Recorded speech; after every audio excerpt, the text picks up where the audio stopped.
সোমবার দেশের সব ব্যাংক ও আর্থিক প্রতিষ্ঠানে আসিফ মাহমুদ সজীব ভুঁইয়ার ব্যাংক হিসাবের তথ্য তলব করে বাংলাদেশ ফাইন্যান্সিয়াল ইন্টেলিজেন্স ইউনিট। এরপর থেকেই দেশজুড়ে গুঞ্জন শুরু হয় অন্তর্বর্তী সরকারের সময়ে ৩ মন্ত্রণালয়ের দায়িত্বে থাকা এই উপদেষ্টাকে নিয়ে। বুধবার রাতে রাজধানীর বাংলা মোটরে এনসিপির কেন্দ্রীয় কার্যালয়ে জরুরি সংবাদ সম্মেলন ডাকেন দলটির মুখপাত্র ও সাবেক উপদেষ্টা আসিফ মাহমুদ। সাংবাদিকদের সামনে তুলে ধরেন বাবা মা স্ত্রী সহ নিজের ব্যাংক হিসাব। বলেন জনগণের কাছে নিজের অবস্থান পরিষ্কার করলেন তিনি। সেভিংস অ্যাকাউন্ট, এটাতে ৯,৯৩০ টাকা আছে।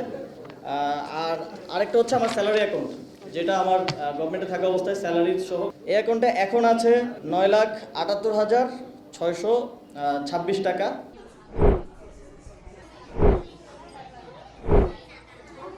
আসন্ন সিটি কর্পোরেশন নির্বাচনে আসিফ মাহমুদের অংশগ্রহণের গুঞ্জন উঠতেই দুদকে তার বিরুদ্ধে এমন অভিযোগকে একটি শ্রেণীর ষড়যন্ত্র বলে মন্তব্য করেন তিনি। বলেন রহস্য সৃষ্টির জন্যই ব্যাংক হিসাব তলব করা হয়েছে। যারা বিগত সময়ে সরকারের দায়িত্বে থাকার কারণে বিভিন্ন দায়িত্ব পালনকালে নানাভাবে মনক্ষুণ্ণ হয়েছেন, তারা এই চেষ্টাগুলো করছেন। এবং একটা গোষ্ঠী যারা আওয়ামী লীগ আমাদের গণঅভ্যুত্থানের কারণে দেশ থেকে পালিয়ে যেতে বাধ্য হয়েছে, তারা তো প্রতিনিয়ত লেগেই আছেন। এর আগে ১০ ফেব্রুয়ারি উপদেষ্টাদের সম্পদের বিবরণী প্রকাশ করে অন্তর্বর্তী সরকার। এতে আসিফ মাহমুদ সজীব ভুঁইয়ার ১৫,৩৪,০০০ টাকার সম্পদ উল্লেখ করা হয়।